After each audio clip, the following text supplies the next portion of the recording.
मेळाव्या उपलक्षी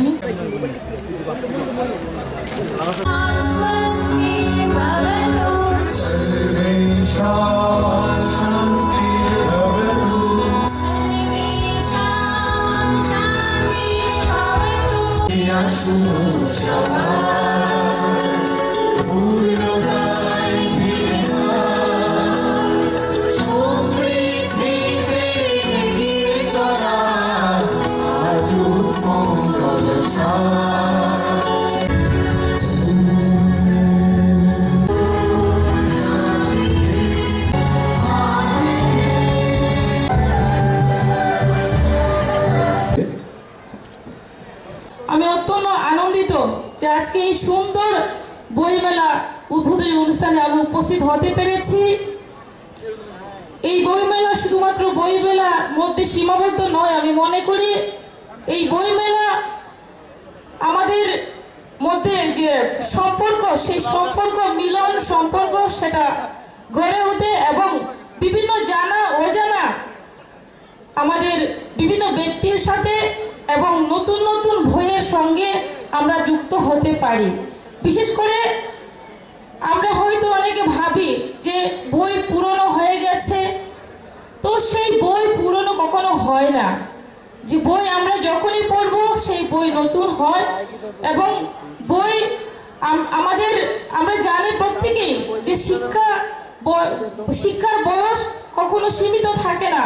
আমরা যে কোনো বয়সে আমরা শিখতে পারি, জানতে পারি, শিক্ষার শেষ নেই। আমরা অত্যন্ত সমৃদ্ধ হলাম এবং যাকে নিয়ে আমরা সবসময় গর্ব করি, বঙ্কিমচন্দ্র চট্টোপাধ্যায়ের 5th জেনারেশনে এত বড় একজন রাইটার, লেখক আমাদের সামনে আজকে এখানে উপস্থিত হয়েছেন এবং ত্রিপুরাতে উনি আসার জন্য ওনাকে আমি হার্দিক অভিনন্দন এবং শুভেচ্ছা এবং স্বাগত জানাই। এখানে উপস্থিত আছেন বিশিষ্ট ব্যক্তিবর্গ, বিভিন্ন বিদ্যালয় কলেজের ছাত্রছাত্রীরা এবং যারা লেখক লেখিকারা উপস্থিত আছেন, কবি, সাহিত্যপ্রেমী এবং প্রকাশক এবং বুক লাভার্স যারা আছেন এখানে, এলাকাবাসী এবং সাংবাদিক বন্ধুরা, সবাইকে আমি অভিনন্দন শুভেচ্ছা জানাচ্ছি। আজকে যদিও 2 তারিখ, কিন্তু আমি বলবো যে আমাদের এই নতুন নববর্ষে 2025-এ সবাইকে হার্দিক অভিনন্দন ও শুভেচ্ছা জানাই।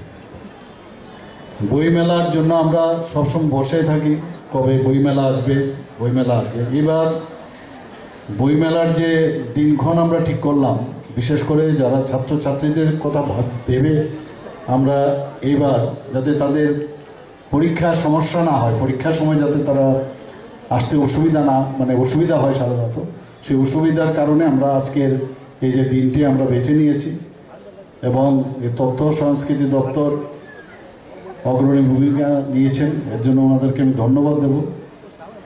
আমরা জানি বইমেলায়, আমি গত বছরও যখন এখানে এসেছিলাম আমি বলেছিলাম আজকাল বই কিন্তু কম কিনে মানুষ, কারণ মোবাইলের মধ্যেই সব দেখা যায়, কিন্তু অল্প জ্ঞান, এই জ্ঞানে কিন্তু সমস্যাও আছে। তখন বলেছিলাম যে বই আগে আমরা যখন কোনো বিবাহ বার্ষিকী অনুষ্ঠান বা বিবাহের দিন, সেখানেও কিন্তু আমরা বই দিতাম, বা কোনো অনুষ্ঠান হলে বই আমরা কিনে দিতাম।